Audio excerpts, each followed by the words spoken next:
Córgomo é o nome dun lugar e parroquia do concello ourensán de Vilamartín de Valdeorras. É o que se chama un únicum toponímico, non existe outro topónimo igual. Isto non quere dicir que sexa un orfo de familia léxica, pois está emparentado con corgo, un termo de orixe prerromana que sobreviviu no latín galaico e chegou a todo galego, onde é un termo de uso común que designa, entre outras acepcións, un curso de auga, continua ou estacional, que baixa por unha depresión entre ladeiras.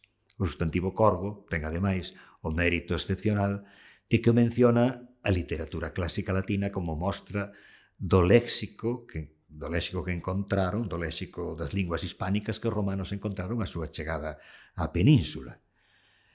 Plinio o Vello, na súa Historia Natural, di que os hispanos chamaban córrugus as conducións de auga usadas no sistema denominado ruinamontium, esa práctica da minería romana realizada, por exemplo, nas Médulas ou en Montefurado, que non distan moito do propio lugar de Córgomo. Córgomo, polo tanto, é un derivado de corgo con ese sufixo que vemos tamén en éntoma, sárdoma ou páramo, un sufixo que ten paralelo tamén no latín e en outras linguas indoeuropeas con un valor superlativo. Polo tanto, córgomo viría significando algo así como corgo grande ou corgo maior.